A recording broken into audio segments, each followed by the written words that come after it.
본래 이 캐리그만 신학연구원에서 부활신학 세미나라는 주제를 가지고 14주 동안 12주 동안 해왔습니다. 근데 그동안에 제가 수술을 하는 관계로 2주가 빠져서 그동안에 바르트의 그 부활에 관한 그 고린도전서 15장을 가지고 오영석 교수님께서 특강을 해주셨습니다. 제가 빠지는 바람에 그 당시 제기됐던 질문들을 아직 답변을 못해서 오늘 그것을 여러분들에게 이제 그거의 연장선상에서 설명을 하게 되었습니다. 근데 많은 분들이 그 질문하기를 그리스도인들이 죽으면 언제 하나님의 나라에 가느냐, 또 어디 가느냐, 이런 문제로 인해서 소위 조직신학 안에서는 이 천년 왕국설 혹은 그 연옥설 이런 것들이 교회사뿐만 아니라 교회사 면에서 신학의 주제가 되어져 왔습니다. 근데 실질적으로 그거에 대한 여러 교수들의 의견이 서로 다 다를 뿐 이거다라고 얘기해 놓을 수 있는 그런 확고한 이론이 정립되어 있지를 않습니다. 오늘 계시와 관계되어진 주제가 아니지만 특별하게 드려드리겠습니다. 말씀은 누구나 다 알고 있는 말씀인데요. 예수께서 이르시되 내가 진실로 내게 이르노니 오늘 네가 나와 함께 낙원에 있으리라, 그렇게 말씀하시죠. 이 말씀은 여러분이 잘 아는 대로 강도가 십자가에 달린 강도가 회개하고 예수님께 질문했을 때 예수님께서 그 강도에게 주신 약속의 말씀입니다. 십자가에 대한 2절에 십자가에 달린 강도가 예수께 우리는 우리의 행한 일에 상당한 보응을 받을 것이나 이에 당연하거니와 이 사람, 예수 그리스도를 가르치는 거죠. 이 사람이 행한 것은 옳지 않은 것이 없느니라 하고 이르되 예수여 당신의 나라에 이를 때에 나를 기억하소서라고 간청을 합니다. 그때 예수께서 강도에게 약속해 주신 말씀이 바로 내가 오늘 나와 함께 낙원에 있으리라, 그 약속이 말씀입니다. 그런데 이 대화, 그러니까 강도하고 이제 예수님과의 그 대화를 이렇게 자세히 분석을 해보니까 여기서 명백하게 드러난 사실들이 있습니다. 그게 뭐냐면 첫째로 강도는 예수님께서 지금까지 선포해 오신, 그러니까 예수님은 공생애를 시작하면서 제일 먼저 선포한 내용이 뭡니까? 하나님의 나라가 가까웠으니 회개하고 복음을 믿으라, 그렇게 선포하셨죠. 그 하나님의 나라를 어떻게 이해를 했느냐면 강도는 당신의 나라에 이르렀을 때라고 해서 이 하나님의 나라를 예수 그리스도의 나라로 믿었다는 것입니다. 이것은 강도가 이해한 거죠. 그래서 그는 하나님의 나라를 당신의 나라로 고백을 합니다. 둘째로 강도는 자기는 죄인이지만 그리고 인식하고 동시에 그러나 예수는 죄가 없으신 의인이라는 것을 인정합니다. 거기 속에서 나는 내가 지은 것에 합당한 이런 전보를 받지만 그 사람은 옳지 않은 것이 없다, 이렇게 말함으로써 예수님은 의인이다, 이렇게 말합니다. 또 이와 상하게 예수님은 첫째로 강도가 생각한 하나님의 나라를 당신의 나라라고 얘기했으니까 그 당신의 나라를 또 다시 바꾸어서 뭐로 답변하냐면 낙원이라는 말로 바꾸었습니다. 그러니까 예수님께서 선포하신 하나님의 나라를 강도는 예수 그리스도의 나라로 생각했고 강도가 예수의 나라로 얘기한 것을 예수님은 다시금 낙원이라는 말로 바꿔준다는 것입니다. 당신의 나라에 임할 때에 대해서는 시간적으로 당신의 나라에 임할 때, 그때에 대해서는 오늘이라고 예수님께서 바꿔줍니다. 결론적으로 하나님의 나라는 곧 당신 예수 그리스도의 나라고 당신의 나라 예수 그리스도의 나라는 곧 낙원이라는 결론이 납니다. 뿐만 아니라 하나님의 나라가 임할 때가 언제냐라고 할 때 강도가 회개하고 예수님께 기도한 바로 오늘이라는 것입니다. 이렇게 해서 예수님께서 선포하신 말씀, 평생의 그 최초의 성은 때가 찼고 하나님의 나라가 가까웠으니 회개하고 복음을 믿으라는 그 말씀이 강도에게서 실질적으로 실현되어진 것입니다. 즉 강도가 회개하고 예수님을 주님으로 고백하고 자기는 죄인이니까 나의 죄에 대한 합당한 죄를 받는다. 그러나 당신의 나라에 있을 때는 좀 나를 기억해 주소서라고 그렇게 예수님에게 기도를 하니 예수님께서는 그 강도에게 하나님의 나라 곧 내가 오늘 나와 함께 낙원에 있으리라는 약속을 해주십니다. 이상 예수님의 답변 속에서 우리는 우리의 자신을 회개하고 죄를 회개하고 예수님을 그리스도로 고백하고 믿는 이 세상에 있는 그리스도인의 육신이 죽으면 언제 어디로 부활하는가를 간과할 수 있다. 간파할 수 있다. 그것은 예수님의 답변대로 오늘 낙원으로 부활한다는 겁니다. 글자 그대로 오늘 네가 나와 함께 낙원에 있으라. 낙원. 그렇다면 여기서 말하는 그 오늘이라는 게 어느 때인가? 어느 때를 의미를 가르쳐서 그리고 또 예수님이 낙원에 있으리라 할 때 그 낙원이 어딘가? 이것만 우리가 정확하게 이해하면 이 예수님의 말씀을 분명히 확실하게 이해할 수 있습니다. 우선 예수님께서 오늘이라고 말씀하신 그 헬라어는 세메론이라는 것입니다. 이 세메론은 이 지상의 24시간의 오늘을 의미하지를 않습니다. 근데 이 세메론이라는 말은 참 묘하게도 제가 분석을 해보니까 예수님의 로기온에만 나옵니다. 세메론이라는 말이. 예수님이 직접 하신 말씀 속에서 예를 들면 너희는 오늘 이렇게 기도하라 그러면서 주기도문 속에 오늘 우리들에게 일용할 양식을 주옵소서라고 할 때 그 오늘이 바로 이 세메론이라는 말을 씁니다. 일반적으로 날을 계산할 때는 여기 있으면 헤메라는 말을 씁니다. 헤메라. 이게. 그래서 오늘 날이라고 하면 세메론, 헤메라 이렇게 복합어를 쓰게 돼 있어요. 같은 데서 아니 히브리어에서 헤메라 이 날은 시간의 단위지. 예수님이 특별하게 이 종말을 얘기할 때나 혹은 구원을 얘기할 때나 이 구원의 역사를 얘기할 때는 이 세메론이라는 단어를 사용하고 있다는 것이 답니다. 그래서 이 세메론이라는 단어가 어디에? 요한계시록에는 나오지를 않아요. 요한계시록에는 안 나오고 요한계시록에서는 뭐라고 하면 아르티라고 합니다.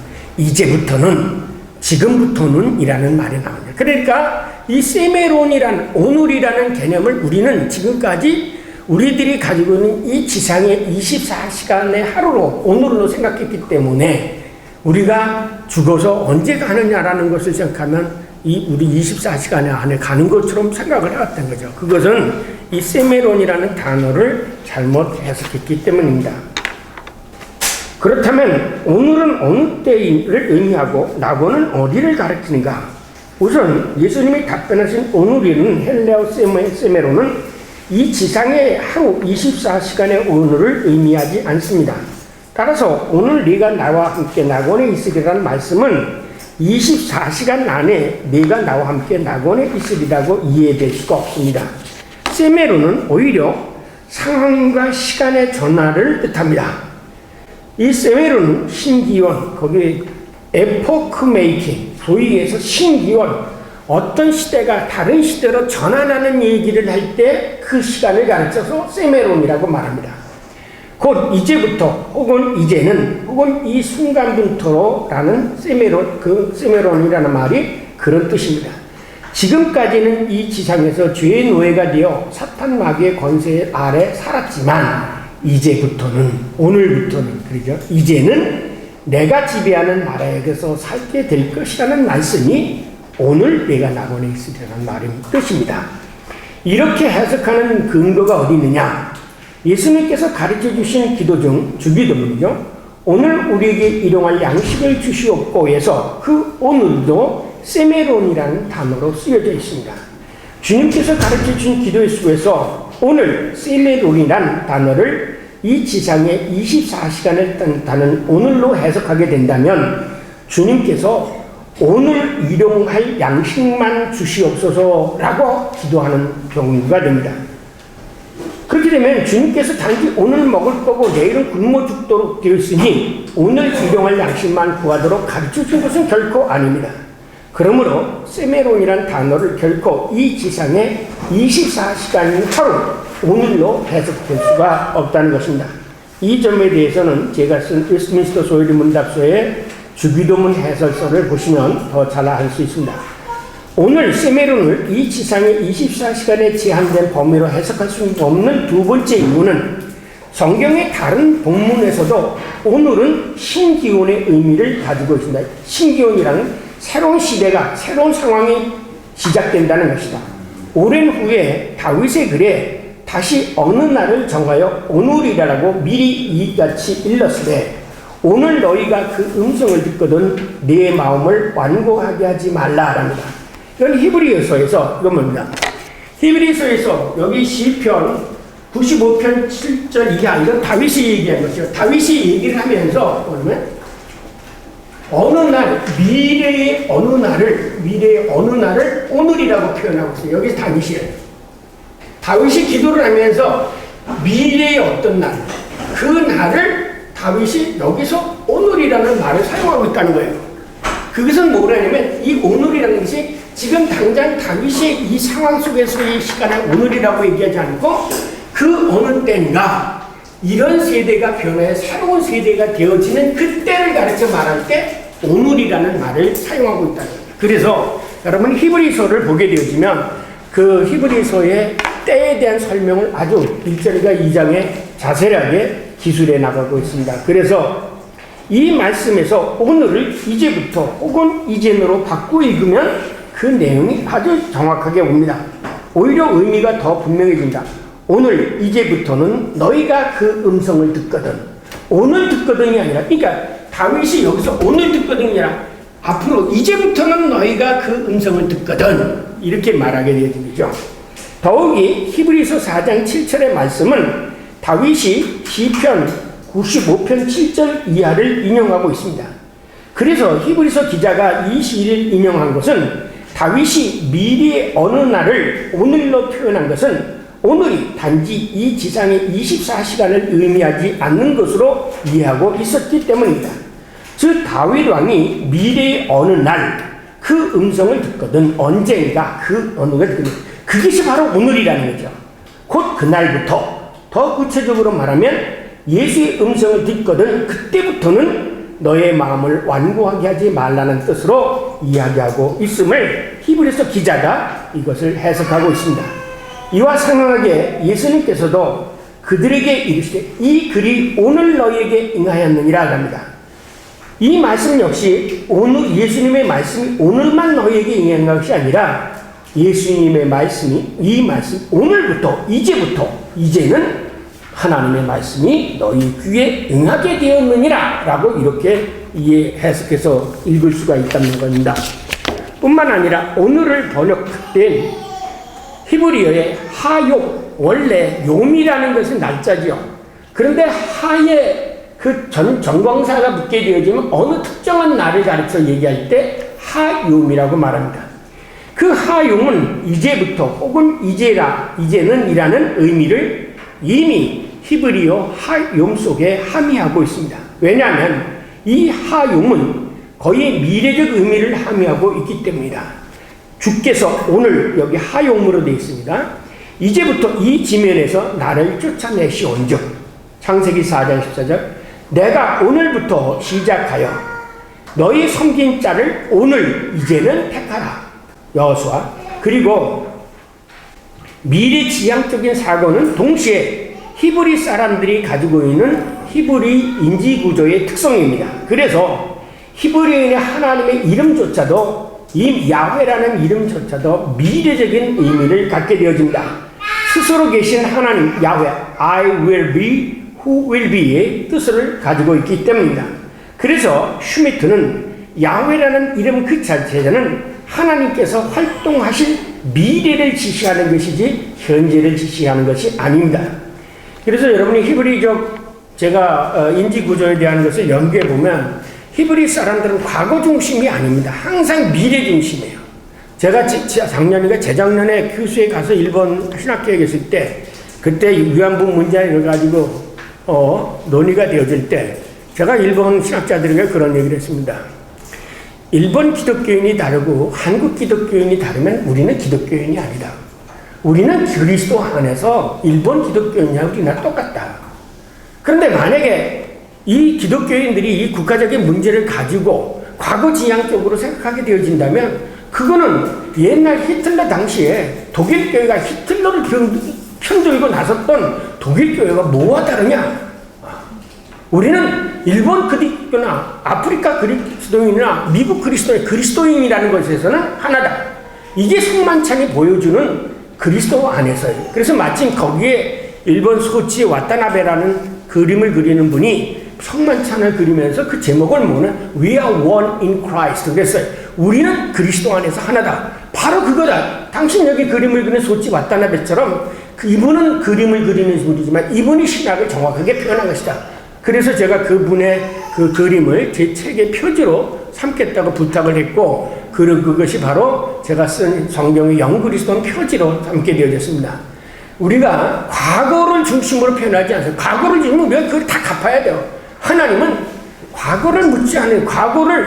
그게 에스겔서에 나왔잖아요. 우리가 지금까지 하나님 말씀대로 잘 살다가 오늘 범죄하면 이 범죄로 우리가 가는 거고, 우리가 과거에 속된 말로 범죄하고 죄를 밥 먹듯이 지었지만 이 강도처럼 지금 여기 회개하면 이 회개로 하나님 나라에 가는 거라고요. 그렇기 때문에 기독교는 미래 중심의 종교이지 과거 중심이 아닌 거예요. 항상 과거 자랑하는 사람들은 현재 못하기 때문에 과거 자랑하는 사람들이에요. 그러니까 우리가 그래서 예수 이름 야훼 이름 자체가 미래지향적이기 때문에 이 오늘이라는 개념도 예수님이 사용할 때 미래지향적인 의미로서 세메론이라는 것을 사용했지, 오늘 24시간에 한계되어진 의미에서 세메론이라는 말을 사용하지 않았다는 것입니다. 자, 그리고 마지막 오늘은 지상의 24시간의 하루로 생각할 수 없는 것은 부활하신 예수님께서 승천하시기 이전 40일 동안 아직은 이 세상과 저 세상 시공간적 지평융합 속에서 계셨는데 강도만 홀로 먼저 낙원에 들어갈 수가 없지 않습니까? 그것을 24시간이라고 생각한다면 강도가 먼저 낙원에 들어가고 예수님 아직 지상에서 하늘에 승천하기 전에 있는 그런 현상이 생기잖아요. 그러니까 이 성경의 기술 자체가 모순이 되어집니다. 이 세메론이라는 것을 24시간이라는 개념으로 해석할 경우 그런 논리적인 모순이 생깁니다. 이것은 논리적 모순이다 뿐만 아니라 일단 이 세상을 떠나면 어떤 모양으로든지 이 세상의 시공간의 지배를 받지 않는 것이 죽은 자들의 시공간이기 때문에 세메론이라는 말을 24시간의 개념으로 이해할 수 없다. 이상 간단히 살펴본 같이 예수님께서 십자가에 달린 강도에게 오늘 네가 나와 함께 낙원에 있으리라고 약속하셨을 때 그 오늘은 이 지상의 24시간을 하루로 생각하는 오늘이 결코 아닙니다. 오늘은 성경에 의하면 미래지향적 의미를 가지고 있으므로 그러므로 강도에게 주신 예수님의 이 약속은 이제는 네가 나와 함께 낙원에 있으리라 이렇게 해석하고 읽어야 정확한 이해라고 볼 수 있습니다. 두 번째, 부활하여 오늘 이제는 주님과 함께 하시다. 오늘 네가 나와 함께 낙원에 있으리라는 예수님의 말씀은 시간적으로 뒤로 소급하면 낙원은 오늘을 얘기하냐면 창조의 안식일 배경을 가지고 있습니다. 앞으로는 미래 종말론적 하나님의 나라의 희망을 가지고 있습니다. 왜냐하면 창조주 하나님은 만물을 창조하신 이후 7일이 되는 날 안식일에 에덴 동산을 창조하시고 그곳에서 인간과 함께 계셨기 때문입니다. 임마누엘 했다는 거죠. 여호와 하나님이 동방의 에덴을 건설하시고 그 지으신 인간을 거기에 두시니라. 그들 아담과 이브가 그날 바람이 불 때에 동산에 거니시는 여호와 하나님의 소리를 듣더라. 이 말은 제7 안식일에 제7 안식일은 오해하셨지만 제1급제 되는 안식일에 여호와 하나님께서 인간과 함께 거하셨던 어디서? 에덴에서. 그러나 인간이 타락한 후 인간은 에덴 동산에서 쫓겨납니다. 여호와 하나님의 에덴 동산에서 아담과 이브를 보내어 그 근원인 땅을 갈기하시느니라. 인간이 에덴에서 쫓겨난 이후 여호와 하나님과 인간의 동거는 깨어졌습니다. 야훼 하나님은 에덴 동산에 거하지만 인간은 에덴 동산 밖에 거하게 되었습니다. 여러분 영화에서는 에덴의 동쪽이라고 하는 건 이 지상이죠. 하나님은 하늘에 계시고 인간은 땅에 있게 되었습니다. 너희는 하나님 앞에서 함부로 입을 열지 말며 급한 마음으로 말을 내지 말라. 하나님은 하늘에 계시고 너는 땅에 있음이니라. 그런즉 마땅히 말을 적게 할 것이다. 이후로 야훼 하나님께서 일부러 인간을 직접 찾아오시지 않는 한 인간은 하나님 없이 살아가야만 했습니다. 그렇지만 예수 그리스도를 나의 주님으로 영접하고 회개하고 세례를 받으면 그때부터 이제는 우리는 하나님의 자녀가 되었으므로 하나님을 아빠, 아버지라고 부를 수 있고 하나님과 함께 거할 수 있는 권한을 부여받습니다. 따라서 자기의 죄를 회개하고 그 죄를 용서받지 않으면 어느 누구도 하나님의 나라에서 하나님과 함께 거할 수가 없습니다. 이런 점에서 예수님과 함께 십자가에 달린 사람은 여기 회개하고 예수 그리스도를 주로 시인함으로 말미암아 하나님께서 그에게 약속하신 대로 에덴 동산에 대한 약속을 해 주셨습니다. 그래서 예수님께서 강도에게 네가 오늘 이제부터는 나와 함께 낙원에 있으리라는 약속을 하신 것입니다. 왜냐하면 우리 주님께서는 그리스도와 함께 거하시길 원하기 때문입니다. 그리스도인과 함께 거하기. 그래서 예수님께서 여러분이 잘 아는 케제만 전에 제가 책을 나눠드렸죠. 에른스트 케제만이 쓴 그 마지막 기도. 거기에 예수님은 뭐라고 했습니까? 하나님이여 내게 주신 자도 나 있는 곳에 나와 함께 있게 해주옵소서. 창세전에 아버지께서 나를 사랑하심으로 내게 주신 나의 영광을 그들로 보게 하여 주십니다. 이렇게 예수님이 마지막 기도를 올리셨듯이 강도에게 내가 나와 함께 낙원에 있으리라고 하신 그 약속은 하나님이 예수님이 원하셨던 거예요. 그래서 지금도 예수님은 저나 여러분이 하나님 나라에 같이 있기를 원하시는 거예요. 그것이 하나님이 가지고 있는 근본적인 의도예요. 그렇다면 우리 주님께서 그를 믿는 그리스도인께 함께 거하시고자 하는 곳, 그것이 어딘가? 다시 말하면 그리스도인들은 부활하여 어느 곳에 거하는가? 이제 함께 있겠다고 하는 것은 하나님의 창조의 섭리에 속한 거죠. 에덴을 동산을 섞어놓고 거기에 아담과 이브와 함께 거하셨던 것처럼 창세 전부터 하나님은 우리와 함께 거하기를 원하신 거예요. 근데 인간이 생명나무까지 떠먹으니까 인간을 내쫓고 난 거예요. 그러나 이 땅에 오셔서 하나님이 우리들에게 뭐라고 했어요? 여전히 우리와 함께 같이 있기를 원하셔서 이제 내가 처소를 예비하고 가노니 처소가 예비되면 너희들 나와 같이 함께 살자. 이게 바로 하나님이 원하시는 근본적인 의지라는 것이죠.